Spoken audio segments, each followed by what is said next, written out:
Another one that's kind of newer is Sunshine Residential Homes. Now, those of you who haven't seen this yet, please, I encourage you, go to, you can Google Sunshine Residential Homes, because this is a very important story that needs to be told. It's crucial for the safety and welfare of the most vulnerable children in our city and state. When this story came out weeks ago about this dude, Harrington, getting busted by a co-joined task force, child sex trafficking task force, federal and local agencies, that he was soliciting a minor, got busted for some other money laundering charges associated with that, who worked at Sunshine Residential Homes. Now, when this happened, Sunshine Residential Homes didn't make a statement. They ignored it. Nothing. You can't find anything on their website, their Facebook pages. They have another Facebook page called, I think it's Sunshine Angels. It's associated with them. And I have a big problem with that, because as I looked into this Sunshine Residential Homes, I discovered an agenda that's more financially forward than it is children's safety forward, is what I'll call it. And so let me break this down for folks hearing about this for the first time.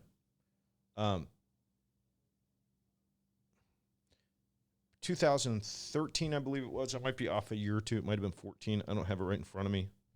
The owners of this private nonprofit took roughly $650,000 in annual salary, while filing on the nonprofit taxes that they lost over $200,000 the same year. It looks to me the cash flow that was left over for the big windfall that year was an accumulation of taxpayer-funded contracts.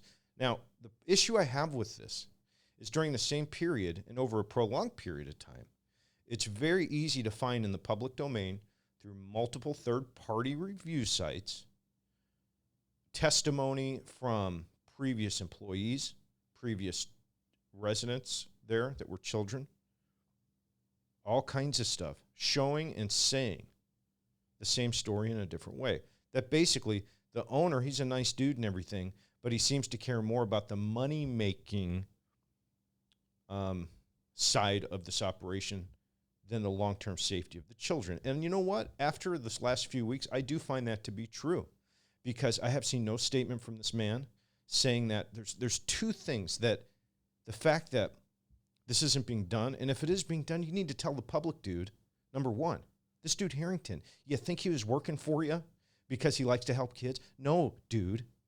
He worked there because there's 300 kids to target. So have you stopped and done a huge timeout in your organization and spent the resources? It looks like you've become a millionaire off the foster care system, dude, and have all these properties. Why don't you take time out, man? Make sure every child that was in contact with this moron gets help they need. And there's a very delicate way that you need to do that. Seems to me, based on the reviews I read and a lot of the other things out in the public, that you don't have the resources there. You don't spend the money on it, dude. Spend the money. Number two is you need to take a huge deep dive into your employee base and make sure there's no other predators hiding in the midst. I've read things online that says you don't drug test it. All you do is a fingerprint clearance. Dude, you know how many pedophiles can clear one of those? You need to dig deeper. Do that now, because in the time being, until I hear different, I'm going to start exploring getting your contracts pulled, dude, whatever that looks like. Because even if you've done all this good work over the years, I'm not discounting that, but you have a huge responsibility to these kids. There's no shortcutting this stuff. No shortcutting. So if you want to still help kids, great. But I think I might try and figure out how to find someone else to use these taxpayer funds to administer to help these children. I have no idea what that looks like, but one step after another and we'll get there. I won't stand for this crap. Well, you guys, that was 6 years ago. Since then, a lot's happened. Anybody paying attention to the Sunshine Residential Home scandals, unnecessary deaths of Jacob and most recently Zariah, all due to negligence and Simon not spending money on resources. It's pretty easy to find going into his tax returns and seeing, how he operates. The thing is the way he does his properties and leases them back to himself, and has created, a multiple arm money machine out of taxpayer funds for foster care. Like, not a good steward whatsoever, obviously. Never has been. But the fact that he's committed procurement fraud on such a level that I started noticing 6 years ago and just kept doubling down on it over and over again. And I watched it over the years. And it's just like, he's going to keep doing it. So like I said 6 years ago, we're going to figure out how to get these contracts pulled. And I believe Catherine Patak at DCS has some powers to do some things as the director. Thank you. Hey, Director. Gordon Rhodes with Clip Artist Films. How you doing? I was seeing if you have a minute for a quick comment. I'll be really brief. It'll take just like 2 minutes. So nice to meet you. So I'm with Clip Artist Films, and I've been doing journalism here in Arizona for about 10 years. Okay. I just exposed, this will be on a podcast Sunday night, that owner of Sunshine Residential Homes, Simon Couture, I'm sure you're familiar with him, and all the controversy. I'm not in the politics side of it, just the corruption and the bad stuff.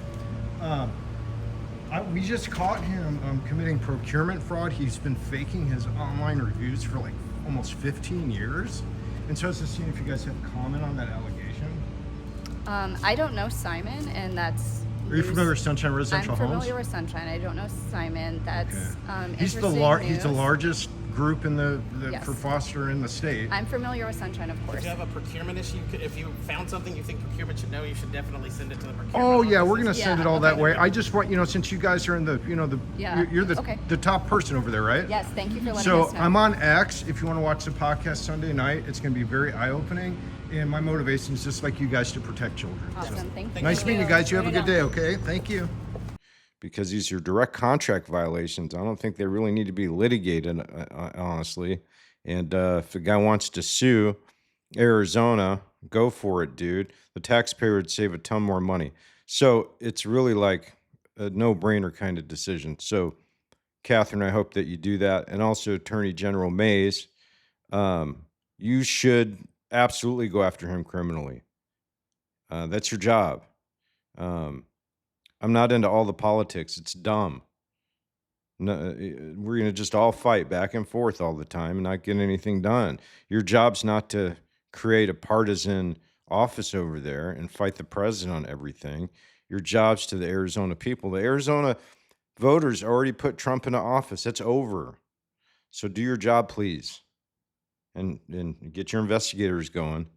And we're just going to jump right into it, everybody. Before I do, my sponsor for the new podcast is my shirt company called paintershirts.com. If you need any bulk t-shirts, hats, hoodies, logo apparel, screen printing, embroidery, we do wholesale pricing, great quality, fast turnaround. So you can go to paintershirts.com and check it out over there and reach out through that website.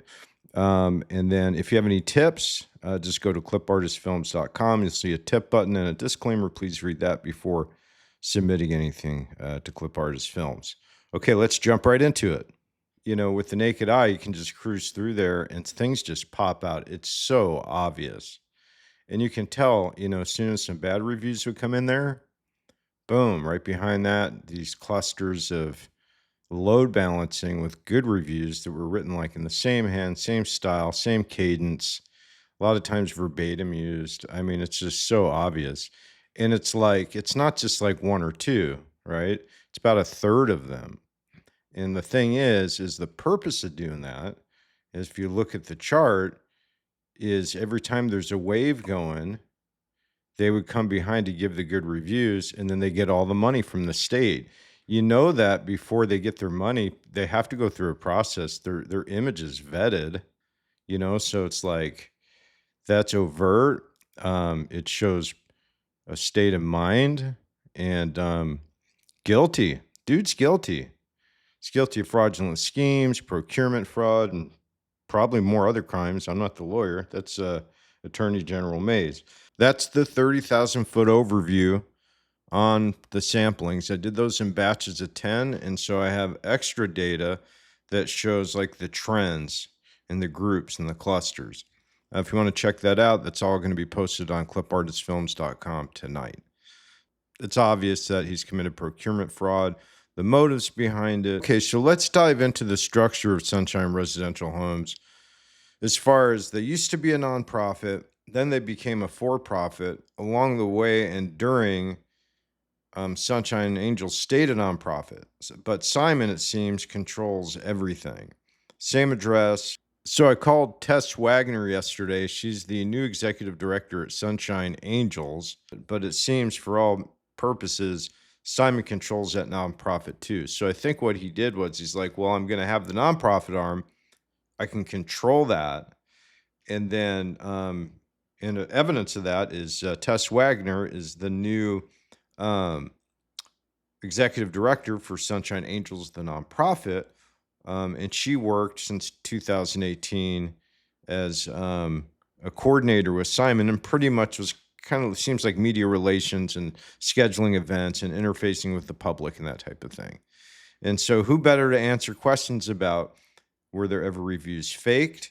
I would think that Tess has a beat on that whole operation for looks like, 7 years or something, 6 years. And so I sent her some questions.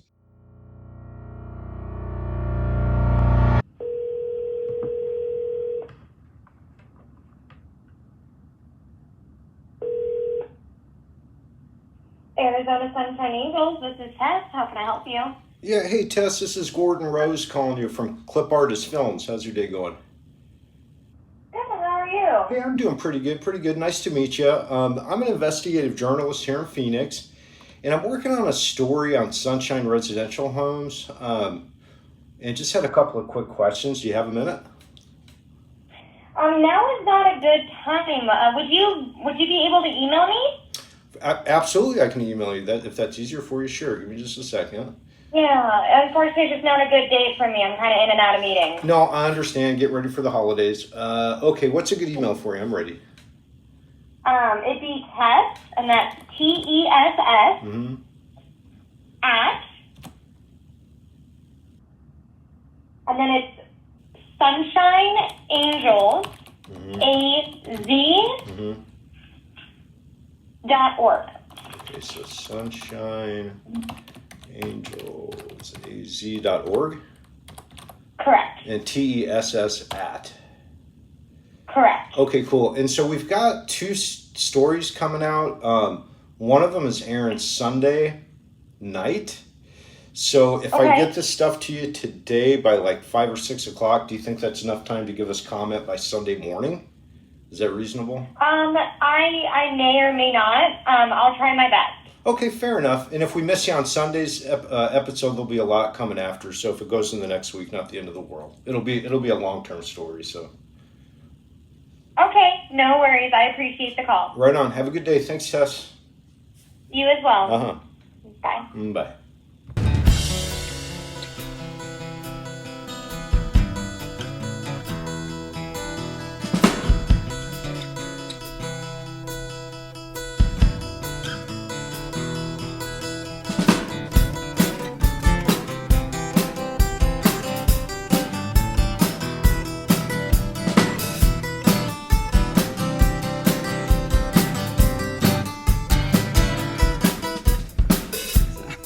Yeah, that's what we got so far.